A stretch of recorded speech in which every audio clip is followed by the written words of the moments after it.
Yo, what is up guys? Welcome back to a brand new league racing season actually. And a brand new video. Both in one. Today is a brand new PSGL season. As you guys know, PSGL has been gone for a while. Because they tend to kind of stop halfway into the F1 esports season. Simply because too many drivers are focused on F1 esports at that point. And that's why we did WR in the meantime. But that stopped like at the start of December. So we've been gone from league racing for a solid 2.5 months. No, 2 months. Around 2 months. Anyway, today we're back with PSGL round 1. Excuse me if I sound a little bit weird. I've been very sick for the past 4-5 days. And yeah, so yeah, I was gone for a while. I couldn't make any videos because I sounded terrible. I am a little bit better now. Not great, but we move. This is round 1 of PSGL around Melbourne. As you can see, the track is a little bit wet here and there. And that's why we are out right now. Trying to get a banker in as late as possible because, yeah, I wanted to set a banker because Melbourne is very tricky with invalidations. However, I also need to do it as late as possible to try and get a good track, you know, good grip. Because we don't want to be driving around on a half wet, half dry track. And I think this was the latest I could go out, so you see 6 minutes left on the clock. The DRS not even enabled. Completely dry. As you can even say there, DRS not even enabled yet. Even though it was completely dry, so that was a bit weird. But we're gonna have to get on with it regardless. I hope it enables itself in around 3 seconds, just before we have to open it. Where's DRS? But yeah, as you can see here, we get a big snap of oversteer. The grip is clearly not quite there yet, but the DRS got enabled. Exactly what we wanted it, so that was perfect. Into turn 1 we go. Grip was not great in the final corner, so I have to take this one a little bit careful. And you can see there, it's just not quite ready yet. However, it's much faster than intermediates for sure, so it's very nice to get this banker in. Whenever it's changeable conditions, I just want to be out on track as much as I can, so that's why I went for 2 laps here in Q1, especially around Melbourne where it's so easy to invalidate your lap. So really wanted to get at least a banker on the board, so that in case we do invalidate, we still have a slight chance to make it into Q2. It's been an alrightish lap so far. It's just that the track grip is not great yet. Danny Resney 19.499. We are definitely going to improve on that because a 19.499 is around 3 seconds of the pace, and our lap did not feel like 3 seconds of the pace. So we're doing very well right now. We've kept it together mostly, a few little moments, but you kind of have to make these moments if it's if you're driving on a drying up track basically. Into the final corner we go. DRS is gonna open right here, right now, and it is gonna be a 1:18.645. So around a second faster than Danny Resney, but still around 1.5 to 2 seconds off. So I had to go out again, and as you can see there, we made it into Q2 quite comfortably with that second lap.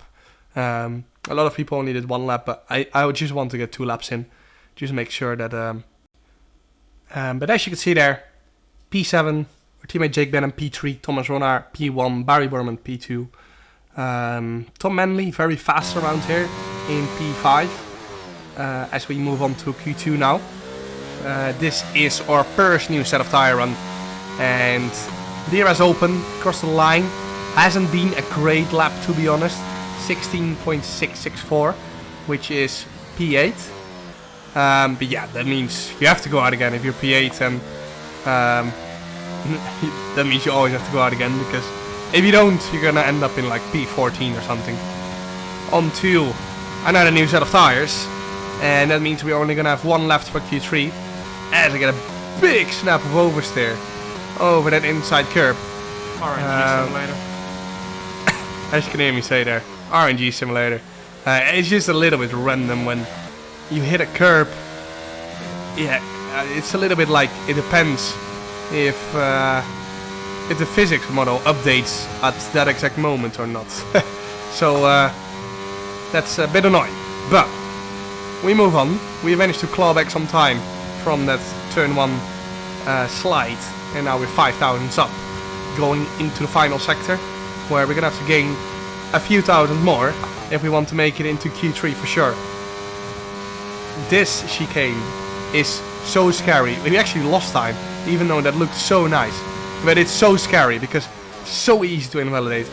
You also get some random snaps of oversteer on the curbstones, and into the final few corners we go.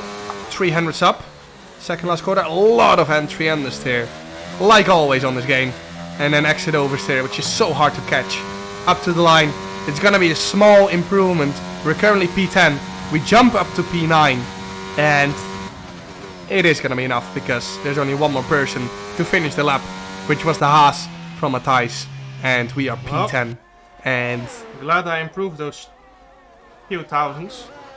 as you can hear me say there, I'm glad I improved those few thousands because otherwise we were out. On to our final Q3 lap though. This is gonna be a new set of tires. We set a banker on a used set of tires, which is pretty useless around here because we're using the C5 compound, the very softest available from Pirelli. And into turn 1. We'll try and not get it oversteer on the exit. We do.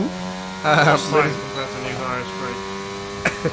As you can hear me say there, lost time compared to my used tire on, which is a little bit embarrassing because the performance gain should be so big on these tires.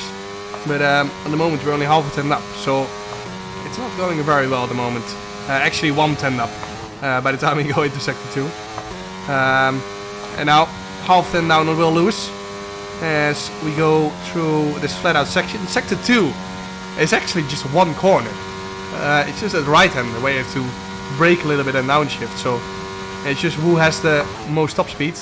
We lost a little bit of time as we actually invalidated. It's such a random game, I swear.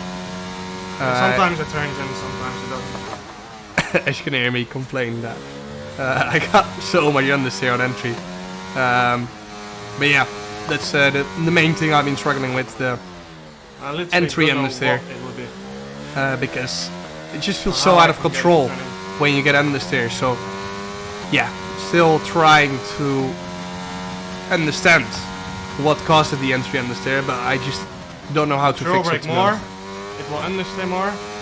As you can hear me say, sometimes if you throw brake more, it understeers more. Which is true. Anyway, we're somehow P9 because of our used tire run. So we take that one. It's at least one position. And into the race we're gonna go. We're gonna be starting on the hards. I'm sorry if my voice is completely shit, but there's nothing I can do about it. I still want to upload a video today, so that's why I'm still doing it anyway. Into the race we go. We're gonna be starting on the hard compound of tires, just like everyone else on the grid. 5 red lights, and away we go for the first round of PSGL. And instantly a position gain on the start compared to Will Lewis. Ruben Pedreno squeezes us a little bit, which causes us to lose a position. But Ferrari of Will Lewis trying to go around the outside.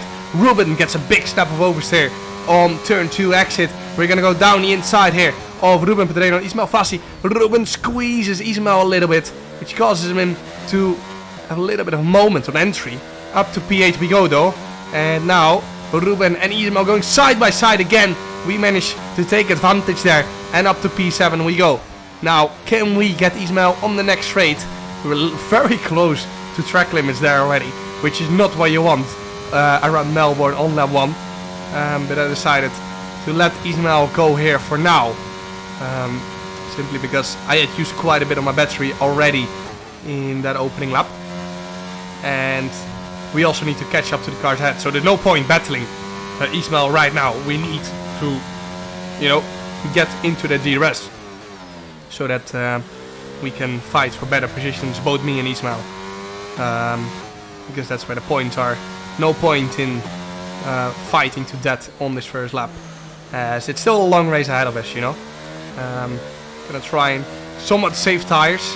Some people might go for an aggressive undercut, some for an aggressive overcut, as Thomas Ronnaar is currently leading. I'm not sure what tires he started on. I think it was hards. I think everyone started hards basically. On to lap 14 we go. This is basically where the pit window has opened. This is where you can go on to mediums till the end of the race, which is quite a task to be honest. but it is possible. We are not going to do that, however. We've moved on to lap 14, as you can see in the top left, because absolutely nothing happened. Those were the most boring 14 laps, or 13 laps of my life. But now, finally some action. Matthijs Van Erven and John Evans both into the box for a set of mediums. And this is where the fun starts, because that might trigger the entire group ahead of us to box as well. And as you can see there, that's exactly what happened. Wilson and Ismail both into the box. And now we're going to try and close that gap to Tom Manley. As we set a personal best there with it 120.518. We're going to try and close in to Tom now, who is 1.3 seconds ahead. I just want to close in at 4:10, so we're going to get 1 or 2 more DRS zones, because I expect him to box soon as well. We can't go much longer because our tires will blow up basically.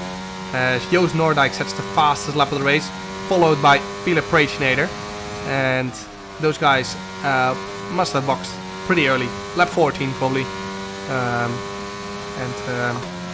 Yeah, they're gonna be struggling till the end of the race. I decided, you know what, I'm gonna stay out 1 more lap after this as well, just with a tiny hope of a safety car. You know, we're fighting for P7, P8, so I might as well, you know, stay out an extra lap. Might cost me 1-2 points in the end, but it is well worth it, I feel like, in case a safety car does come out, even though it's such a small chance. On to the end of lap 17 we go then. You can see it's just me and Barry Borman left out on track. Everyone else has come into the box, and we're gonna have to box as well because our tires are absolutely done for. New set of mediums for the last 12 laps of the race, and you can see we got it purple just about. I have to press a button on my keyboard because I can't assign anything to my wheel, which is very annoying. However, back into the race we go. Let's see how much time we lost by boxing all those laps later. You can see Wilson, Ismail coming out ahead of us. Tom Manley right behind us. I was trying to cover up the switchback, but I just couldn't slow it down enough on those cold tires. I was just skating across the track, and I just accepted my loss. 1 position loss to Matthijs right there, which is fine considering how much earlier Matthijs boxed. I think end of lap 14 or 15 he boxed, so at least 2 laps fresher tires. And I'll take that, because we're gonna have such a pace advantage for the rest of the race, you know. We're gonna have to use a little bit of our overtake button right there, because I wanted to make sure we were gonna stay in the DRS. Our tires are not quite up to temperature yet. By the time we probably reach the final 3-4 corners of the track, there will be. But yeah, I just want to make sure I was gonna stay in the DRS, and then I'm gonna recharge my battery. Only lost 1 position, but like 2-3 laps later than most. As you can hear me say there, pretty happy with that. And now we're gonna recharge our battery, and as you can see, lap 25, we have managed to do so. 95%, you can see that in the mid-bottom left, and that big yellow battery with the percentage next to it, 93%. And we're gonna go in the attack now. And you can see we're gaining so much with the help of slipstream and that overtake button. Matthijs just realized we're on attack. He is turned on the overtake button, but as soon as we pulled out of the slipstream, we started bottoming out. So I had to turn off the overtake button because we were not going to make that. However, I'm going to turn it on again on this exit and have a go into the next right-hander. Matthijs defends very late the inside, and that cost us a chance at overtaking right there. Very easy to defend if you just move to the right whenever your opponent moves to the right. So yeah, I wasn't very happy with that, as you can hear. But next lap, we're just going to try it again in the exact same way. Into the fast chicane we go. I reckon we've got so much more ERS that even if we're losing a lot of ERS here, we will get that position anyway. You can see it's flashing already. We've forced Matthijs to use so much ERS there that we've made our lives pretty easy, and we're going to go around the outside into the next right-hander, brake a little bit later, and we got hit here, so we got forced wide a little bit, and into the next right-hander, we got a big tap from the rear. Hell, learn how to race. But we got the position, finally. However, we're not going to get DRS on the next straight though, which puts us on a little bit of pressure. Just not, so I couldn't get DRS in. But luckily for us, we have got more than enough eras to defend for this raid and the next raid. But yeah, now it's gonna be tough to catch up to Tom Manley and Ismail ahead. Ismail's driving a stellar race, by the way. He started P11, he's up to P5 now. So GG's to him, he's driving very well. Boxed at the exact right moment. As I said, we boxed a little bit too late probably with that lap 17. But that's just a risk we took, you know. We were hoping or betting on that safety car, which didn't come, which is fair enough, you know. As I said, we might lost 1 or 2 points, and in the end, we still gained from where we started. So yeah, I'm still pretty happy with how it went. Tom Manley is too far ahead at the moment, unless he makes a mistake. So yeah, I'm just gonna make sure to not get any invalidations, not do anything stupid. We extended the gap to the Haas behind to 2.5 seconds. And now we just have to finish this race. Just like my voice is finished. This has been a tough voice recording session, not gonna lie. I had to, you know, cut a few parts out because I couldn't stop coughing. But P7 it is. Fucking boring race ever. I hope my voice recovers for tomorrow's video. Oh, we got it on our list. We won't be driving in the next race because I will be heading to Race of Champions in Sweden. Or actually I already came back because I'm doing this voiceover after I came back. But we missed race 2. Race 3 will be coming to YouTube soon. I hope you guys enjoyed. Not an ideal start to the season. I wasn't really up to pace. Track maybe didn't really suit me. But I'll make sure that we'll be up to pace in the next race. And if not, we're going to try our best. Hope you guys enjoyed. Make sure to like, subscribe, and see you guys next time. Ciao.